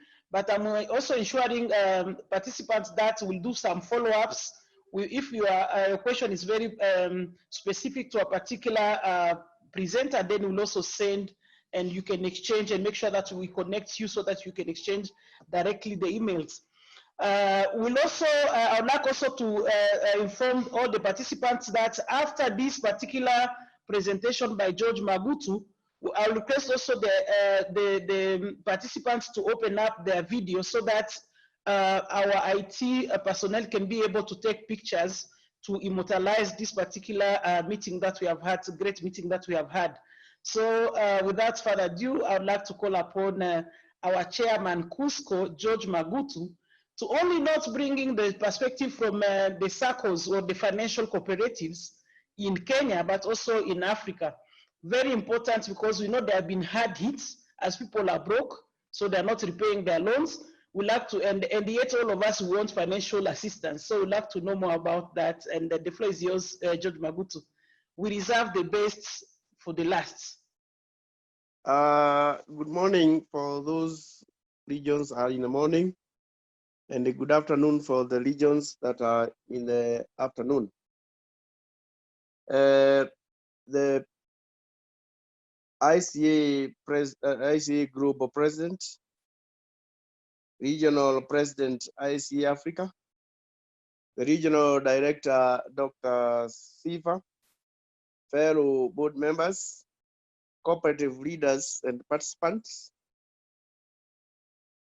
Mine will cover the cooperative response strategies and the measures being taken within the East. I'll start by in a way of introduction. A time of turbulence is one of great opportunity for those who understand, accept and exploit the new realities. This is by Peter Drucker. The financial services sector globally continues to take its toll on livelihoods, business, economies, and healthcare. The pandemic fits into the black swan theory, and it is unpredictable or unforeseen event with serious consequences. Even though global pandemics are rare and their impact is huge and it cuts across nearly all sectors of the economy. Sectors heavily affected are airlines, hospitality and entertainment, transport, oil and gas sector, supply chain, education sector, health sector, night economy, financial sector, floriculture and horticulture. Measures taken by cooperatives in various countries. We start with Kenya. Issue of loans. There will be dialogue with members seeking interest waivers and the suspension of loan repayments.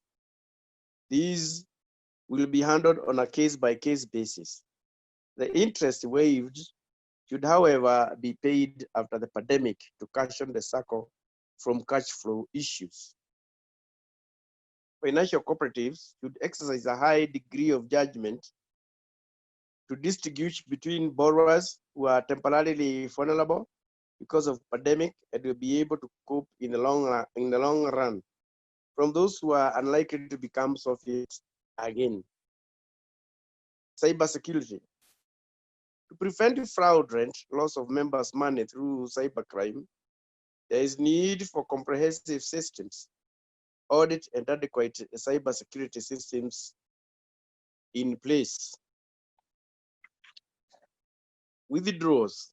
Limits will be set to manage cash reserves in the event of a run or panic withdrawals. Members can engage with the short-term loan equivalent to their savings. Partial board and committee meetings. To handle disruptions caused by cessation of movement in some counties, the board of directors should adopt to online meetings in line with the current technology threats. However, the bylaws should be amended to allow for this in the long run. Health precautions. Masks, hand sanitizers, infrared thermometers, and gloves should be procured for the lean team of staff deployed countrywide, besides fumigating office premises regularly. The cooperative movement in Kenya launched an initiative to respond to the COVID-19 pandemic through profession of relief to vulnerable families. Through relief supplies, the initiative is ambitious to cushion 5,000 vulnerable households in the country for boosting government efforts against the coronavirus pandemic. Dubbed Cooperative Corps Care, the initiative is spearheaded by a newly established Cooperative Coronavirus Response Committee, CCRC, whose mandate includes mobilization of resources from the cooperative sector. The committee has raised over 112,602 USD from more than 68 cooperative societies and 26 individual cooperators. The initial targeted 5,000 households have been processed, and each household has been given a shopping voucher from a local supermarket to redeem a COVID-19 co-op kit, which comprises of 5 kgs of maize flour, a liter of cooking oil, 2 kgs of beans, bar soap, and 4 face masks. In Uganda, Health Cooperative, Kampala Medical and Allied Health Workers Cooperative Society, a cooperative society for the medical doctors in Uganda, is working on some modalities to support the health sector. Majority of their members, doctors and nurses, are already working in government hospitals to provide health care services to the patients of COVID-19. Mobilization and sensitization programs through usage of the media, churches, and other public gatherings. The Uganda Cooperative Alliance, UCA team has reached out to many cooperatives, educated them on COVID-19 and the precautionary measures. The UCA General Secretary and the Chairman Board of the Health Cooperatives have held TV talk shows to educate the masses on the pandemic. Uganda Cooperative Alliance made some donations to the Uganda National Response Fund to COVID-19. The contribution will support in the purchasing personal protective equipment for the medical teams. The Sebei Elgon Cooperative Union also donated about 4,000 USD to 3 districts of Kweni, Bukwal, Kapchorwa to help in the fight against COVID-19. Rwanda, 1.4 million USD was distributed among more than 494,500 members belonging to 1,078 cooperatives during the COVID-19 lockdown in May 2020. Data from Rwanda Cooperative Agency, RCA, indicated the money given to cooperative members came from savings and profits. The COVID-19 outbreak brought about severe economic challenges for many people, including job losses. In Ethiopia cooperatives are providing most of their services to members, except huge amounts of loan disbursements. Most are facilitating withdrawal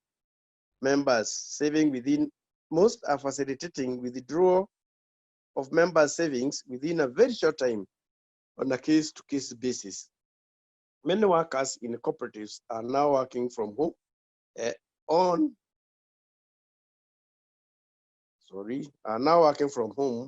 or on shift.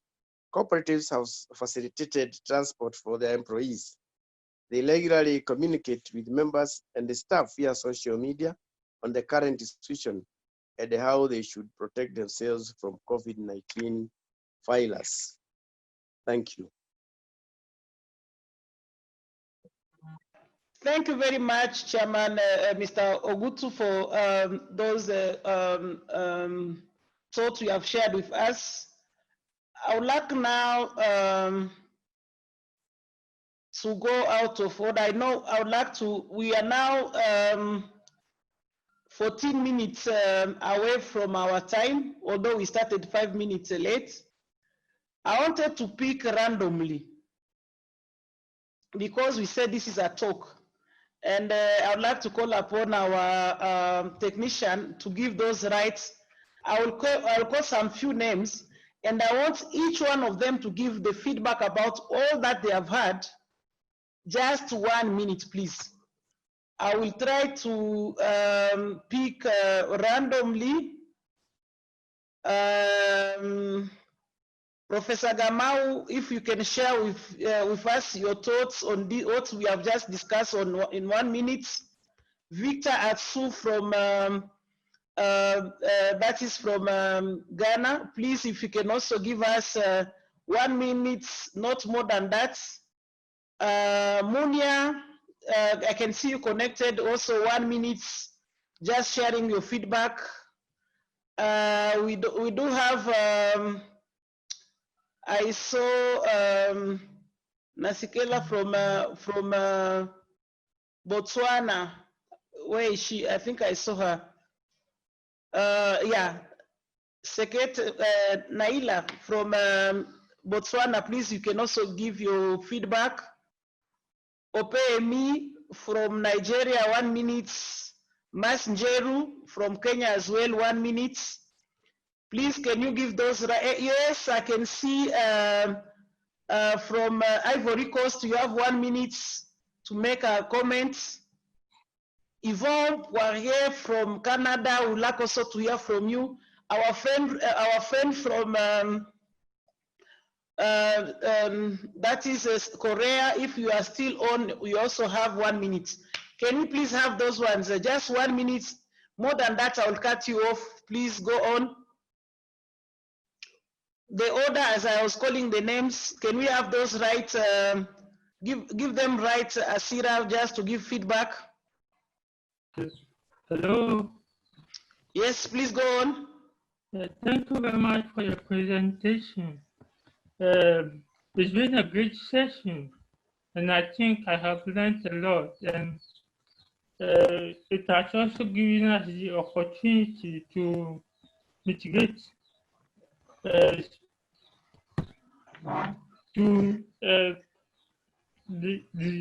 has given us the opportunity to mitigate some of the suggestions and comments made here to mitigate the impact of the novel coronavirus on our business activities and operations. So I think in all, it was a good session. Thank you.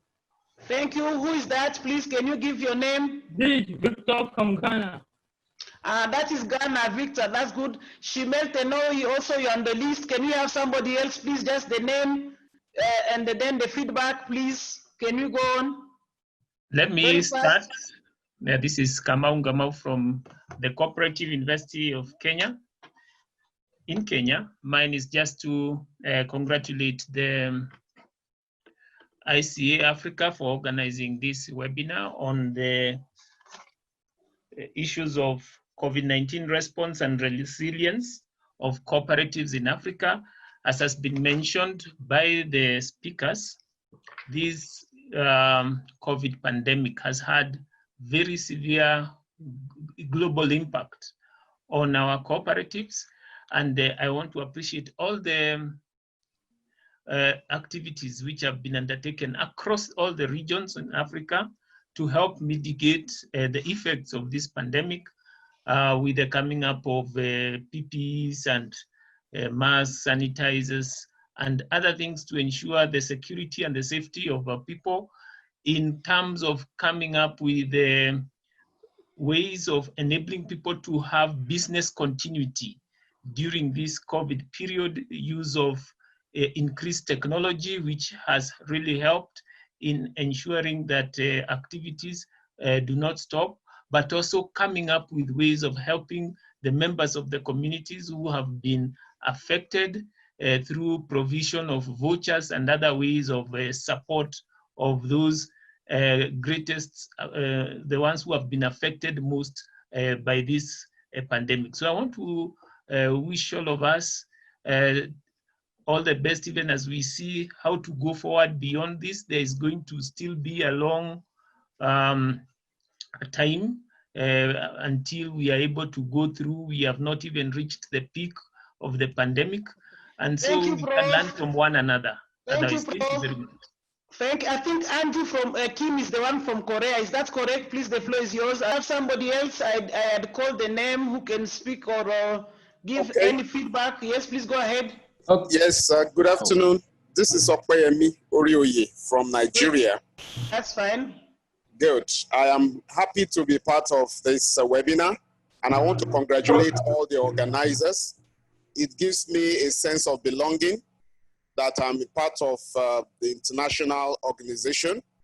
And so to see that whatever we are doing here in our small house, I think the cooperative societies that I belong to here have done wonderfully well, particularly a small one, which belongs to my secondary school group, in which we have been able to hold meetings online, notwithstanding the pandemic. And this connects all of us in different parts of the world to be able to still carry on. And I think that is what all cooperative societies should strive to do. They should move beyond the physical meetings. Sometimes it may not be easy for some cooperatives, but if they set their hearts to it, it is something that they can achieve, so that whatever the case may be, pandemic or no pandemic, they will still be able to cooperate and discuss the way forward to their businesses. Thank you very much. Can we have others, please? The time is not on our side. I also would like to add on the list the representative from African Union Commission, if they're still around. I think that should be Dr. Janet or somebody else. Please, you can also give us your feedback. Please, can you go on faster? Time is not on our side. Okay, I am Kobena Maurice from Ivory Coast. I work for Federation of Cotton Producers Cooperative. I would like to thank you, all of you, Dr. Sifa and the Global President too. I'm very happy to participate to this conference. I didn't begin with you, but I take you later, and I learned a lot of things about some proposition for mitigation of the impact of coronavirus in cooperatives. I would just like to thank you and Yeah, thank you, Kofi. Merci beaucoup. On va chez l'autre. Merci, Kofi. Okay. Any other person, please? Time is not 2 or 3 and we close. Yes, please go on. It's Naila from Botswana Department for Cooperative Development. I'm so grateful that the ICA brought these meetings so as we know how other cooperatives are doing and are affected during this pandemic. I thought Boca will be able to join us. Unfortunately, it means they couldn't make it. In Botswana too, the cooperative sector, the cooperative movement, they are observing the COVID-19 protocols. There are the agricultural sector which have been engaged in assisting or supplying the food basket which is being paid by the government. The multi-purpose cooperatives too at the rural areas, they are supplying food baskets, they are engaged in supplying food basket for the communities at their locality. Thank you. Thank you very much. I've seen Yeten Nights also talking about Ethiopia, how they are doing great. That is good. Can we have somebody else? Hello, this is Yes, please Messenger. go on. Yes, please. Hello, this is Messenger. Yes, good afternoon. Yes, my name is Dide. I'm from Nigeria. I'm a government cooperative extension worker. I want to appreciate the initiative, and based on what we learned in the former webinar, we have added another one. I will still encourage the organizer to make sure that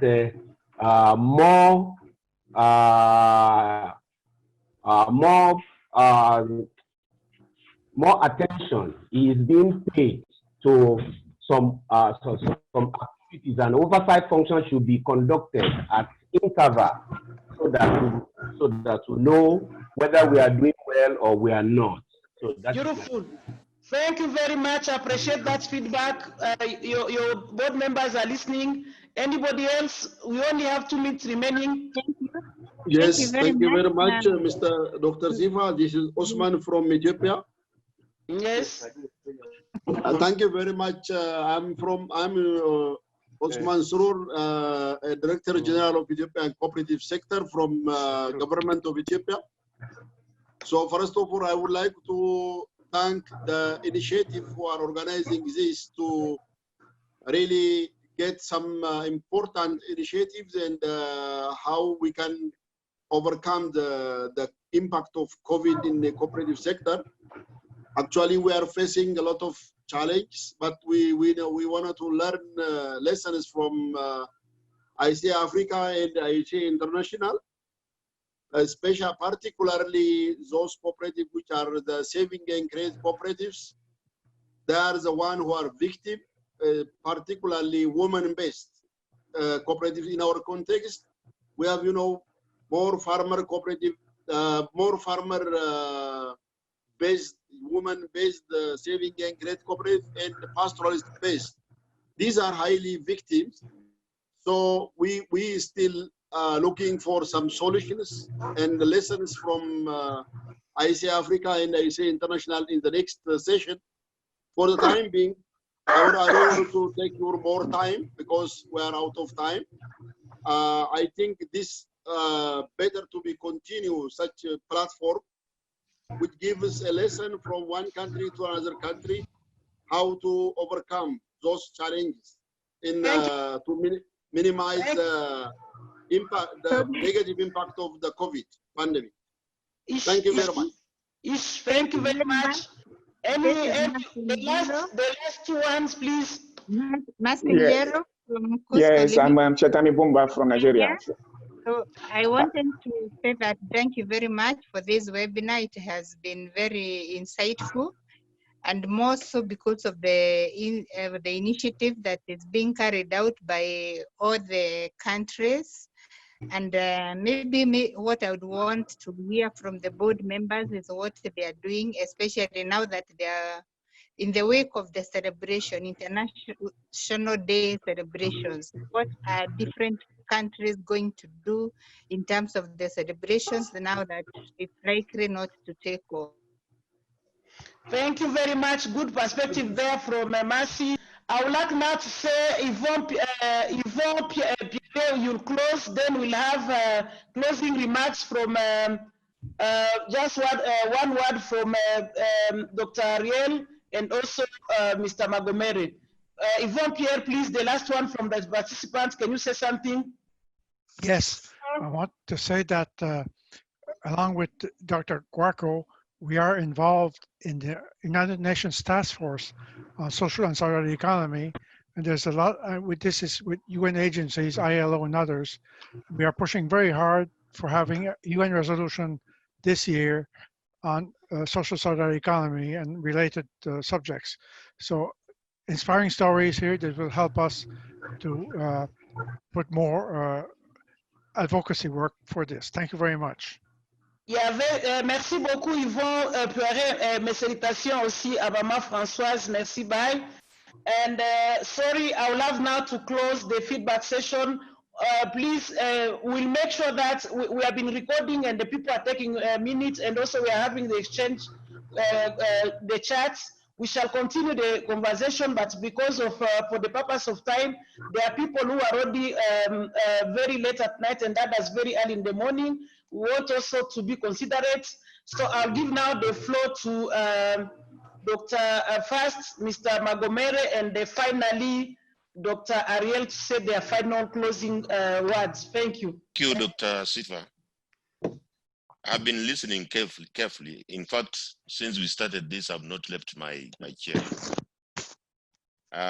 This was a feedback from across Africa. We have received feedback in what priorities we should put forward for our cooperators. We have also feedback in how we can sustain the basic needs of our members. And I think we'll put this together and share with the board across the board. What I don't know at the moment is probably it could have come from my colleagues from across the regions. The last one, Mercy talked about on how the celebrations will be conducted.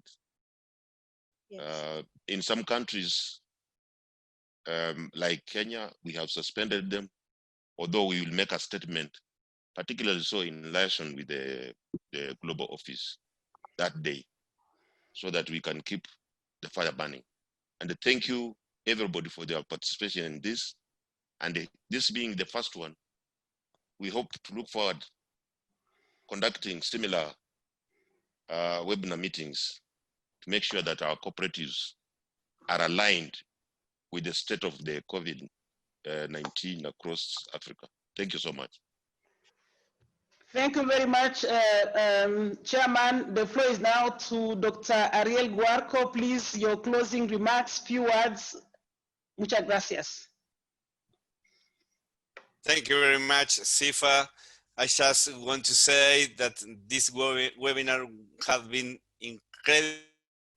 I want to thank all of you for your presentations and contributions, for inviting me to share them, for the amazing work you are doing in all your countries and all your organizations.